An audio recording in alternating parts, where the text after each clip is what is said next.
السلام عليكم ورحمة الله وبركاته. داوديال كسر دوادة قيسي رحمة channel.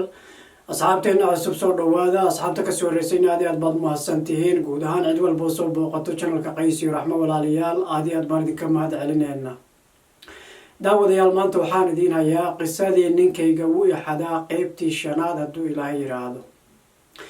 قيبتي الشناد سيدة تنايكو باللابانيسا كسر دوادة ninkii dhibaatooyinka fara badnaa ay soo mariyay oo la xiray kadibna la soo daayay markii la soo daayay caaydi iyo aflagaadadii igu bilaabay asagoo iga soo wacayo telefoonkiisa markaan telefoonkiisa balaagareyna telefoonno kale iga soo waco kadib xaaladdu way isbedeshay ninkiina wuu isbedelay muddo kadib telefoon intuu iga soo wacay aan ka qaban waayay fariin ayuu igu dhaafay fariinta waxaan ka dhageystay asagoo oranayo shaqo ayaan helay shaqaan bilaabay dhibaatooyinka aan ku geystana waan ka raali gelinayaa wiilkaygana waan ka raali gelinayaa hadalkii xumaa oo afkayga ka baxay wiilka anaa dhalay waan hubaa shaydaan ayaa i qaaday adigana inaan ku aflagaadeeyo shaydaan ayaa i qaaday waxaan kaa codsanayaa inaad i cafisid igana raalli ahaatid ani waxaan jeclaan lahaa inaan isku soo laabanno oo aan gurigeenna dib u dhisano oo aan wiilkeenna isla korsanno hadduu ilaahayna siiyo mustaqbalkana ilmo kaloo fara badan aan isla korino ayaa rajeynayaa balse haddaad go-aansatay xaq baad u leedahay waayo dhibaatooyinkaan kuu geystay iyo aflagaadooyinka aan kuu geystay ayaa ahayn waxa loo dulqaadan karo inta aad ii dulqaadatay oo aad i cafisay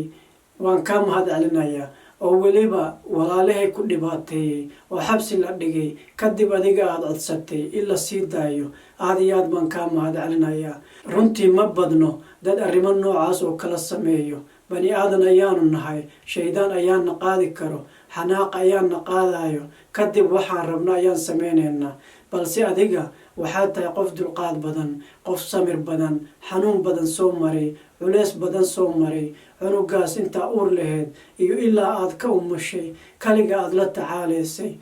taasi waxa kuusii dheer lagaada aniga kaa soo gaartay iyo dhibaatooyinka qoyskayga qaar ka mida kaa soo gaaray walaalay waxaan kaa codsanayaa inaad i cafisid maanta waa adduunyo berri waa aakhiro waxaan kaa codsanayaa inaad i cafisid ayuu yidhi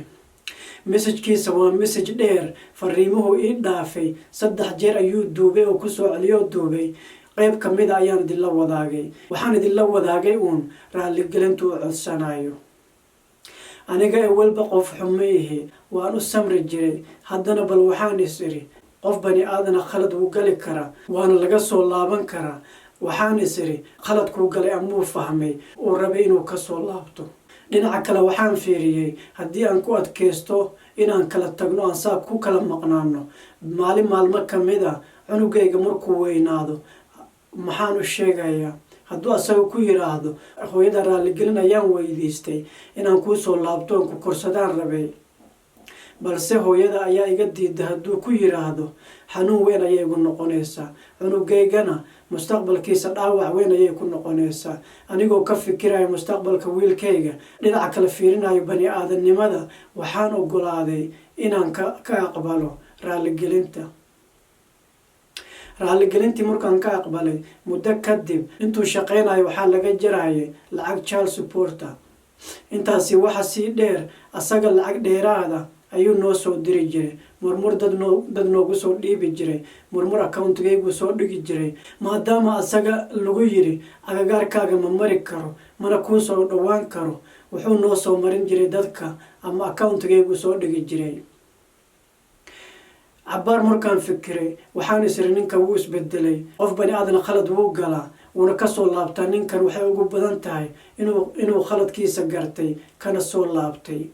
kadib waxaan sameeyay maxkamadda ayaan aaday warqadii oranayso agagaarkaaga ma mari karo xaafadaadana ma booqan karo taas ayaa maxkamadda ka codsaday inay ka saaraan maadaama nin wanaagsan noqday isbedelay ii sheegay noloshiisa inay isbedeshay waxaan rabaa inaan ka saaro ayaan ku iri warqadii ayaa laga saaray waxaa la ogolaaday inuu soo booqan karo inuu habeen iyo maalinba waqtigu rabo noo imaan karo cunugiisana arki karo ayaa loo ogolaaday kadib xaafadaynu nagu soo booqan jiray lacagtii dadka soo marin jiray asagaa keeni jiray murmur cunuga ayuu qaadi jiray dukaamo geen jiray alaab usoo gadi jiray murmur intuu soo adeego asagoo alaab fara badan wado wiilkiisa u wado ayuu noo imaan jiray kadib markuu baxayo lacag dheeraada ayuu i dhiibi jiray caanihiisa uga dhig intuu igu dhaho ayuu iga tagi jiray runtii arrintii way isbedeshay waan yaabay waana aamini waaye sababtoo ah ninkii dhibaato intaas la igi soo mariyey oo indhuhu igu fiirin jiray aan ogaa xilliga aan u baahnaa garabkayga ka waayay oo maanta saan isku bedelay oo qof wanaagsan iska dhigay maxaa sababay ayaan is iri waxa weyn oo aan soo qaatay inay sabab u tahay wiilkiisa mustaqbalkiisa amuu ka fikir ayaan is iri sababtoo ah wiilkan yar waa nin rag ah maalmo kamida markuu weynaado dhibaatooyinkan oo dhan arko amuu si xun ila dhaqma si kastaba ha ahaatee ninkii wuu isbedelay muddo kadib wuxuu haddana iga codsaday inaan isku soo laabano arrintaasi way igu cuslaatay waan ka aqbali waayay wuxuu igu yiri walaalay waan ku baryayaaye aan isku soo noqono waad ogeed intaan kala tagnay gabar kale maana la sheekaysanin waxaan aaminsanahay adigana inaad nin kale la sheekaysanin dad isku baahanaan nahay runtii qof adiga camal ah inaan heli karin ayaan aaminsanahay gabdhaha oo dhan waan ka dhaartay walaalay aan isku soo laabano cunugeenna aan isla korsanno ayuu igu yiri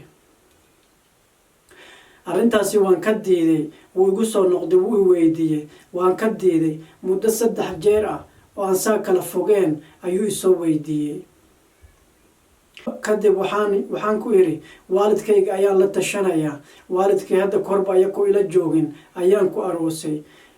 anigoo la tashanin ayaan ku aroosay anigoo ayaka la tashanin intaan ku aaminay ayaa noloshayda kula wadaagay kadibna meel cidla ayaad iga tagtay waalidkay markaan u sheegay waxay igu yiraahdeen walba adigaa dooratay qof aan ku rabin ayaad guursatay ayay igu yiraahdeen maantana haddii aan dhibaatadaas soo marisa kadib aan kugu soo laabto anigoo la tashanin sidaas unbay igu oran doonaan waalidkayga ayaa la tashanaya waxay ayaka soo go-aamiyaan ayaan ku iri waalidkay markaan wacay aabbahay wuxuu igu yiri ninku hadduu khalad ka galay uu ka soo laabtay oo ku raalli geliyey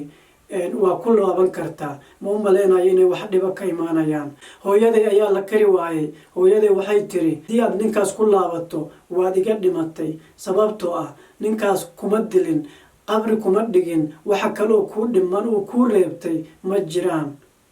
hadda markama waxaad doonaysaa inuu ku dilo oo hilibkaaga jarjaro oo aan nolol iyo geeri aan kugu waayno miyaad rabtaa ayay igu tiri hooye waxaan ku iri raalligelin ayuu ka bixiyey dhibaatadu isoo mariyey wax kastoo isoo gaaray raalligelin ayuu ka bixiyey weliba lacagta dowladda ka jarayaan lacag dheeraada ayuu cunugayga u keenaa waxaa ii muuqday ninkan inuu khaladkiisa ka soo laabtay sidaa darteed ayaan idinla tashtay anigana maanta ma rabo inaan nin kale noloshayda la qaybsado waayo nina cunugayga dhalin ma garanayo suu la dhaqmi doono sidaa darteed ma rabo inaan cunugayga uqdad ku beero oo aan nin kale guriga keeno haddii aan isaga ku laabanin cunugayga sidan ayaan ku korsanayaa anigoo nin kala aroosin haddii kalena asaga ayaan ku laabanayaa cunugeenna isla korsanayna ayaan ku iri hooyaday waan kari waayey si kastaa lala hadlay aabbahay ayaa la hadlay abtiyaashii ayaa la hadlay waxaa lagu soo warceliyey in la kari waayo hooyaday ani kolley waajibkayga waan gutay waxaan go-aansaday maadaama aan u sheegay oo aan aniga oo u sheegin ku dhagaaqin waajibkayga waan gutay ninkii waan ku soo laabtay waxaan ku iri hooyaday waa la kari waaye aabbahay wuu oggolaaday markaas wuxuu igu yiri aabba hadduu oggolaado dhib ma lahan hooyo isagaa ka dhaadhicinayo annagana markaan isku soo laabanno afrikaan ugu tageenna waan booqaneenna ayakana raalligelin ayaan weydiisanayaa ayuu igu yiri haye waayahay ayaan ku iri ninkii waan isku soo laabanay cabbaar markaan isqabnay wuxuu igu yiri wiilkeenna hadda 2 sano ayuu sii socdaa intuu 3 sano intuu gaarin ama 4 sano intuu gaarin afrika ma geenna hooye iyana waan soo booqanaynaaye asagana halkaas ku soo aqliyeysto diintana ha soo barto afrikaan aadeenna maxaa ka qabtaa ayuu igu yiri anigana waxaan ku iri maadaama arrintu ku saabsantaha mustaqbalka wiilkayga walba niyad ayay igu jirtay inaan baxo aan reerkayga u geeyo anigana cabaar la joogo aan kasoo laabto halkan anigoo joogo u shaqaysto ayaa rabay maadaama maanta asaga isku soo laabanay talada niyadayda ku jirto oo ii soo jeediyey waan ka aqbalay diyaargarow ayaan bilaabnay inaan afrika u guuro oo cabaar afrika joogno kadibna cunugeenna xagga uga soo tagno suu halkaasi diin kusoo barto aan go-aansanay aad iyo aad baad mahadsantihiin daawadayaal qisadii ninkayga u ixadaa qaybtii 5aad maanta halkaasi hanoo joogto ninkii wuu isbedelay gabadhii raaligelin ayuu codsiga koobaad wuxuu ahaa raaligelin codsiga labaad wuxuu ahaa inuu kusoo laabto codsiga saddexaad ayuu usoo jeediyey kaasoo ah inay afrika u guuraan cunuga diinta soo baraan iyo af soomaali soo baraan ayuu ka codsaday gabadhana way ka aqbashay maadaama ay tahay mustaqbalka wiilkeeda maxaa dhici doono kadib insha allahu tacaala arrintaasi waxaad ku maqli doontiin qaybtii 6aad fadlan haddaba ha moogaanin haddaad ku cusubtahay channelka qays iyo raxma subscribe taabo gambaleelkana ku dhufo so aad u hesho notification tan iyo kulantideenna dambe walaalayaal waxaan idiin rajeynayaa nabad iyo nolol assalaamu calaykum waraxmatullaahi wabarakaatuh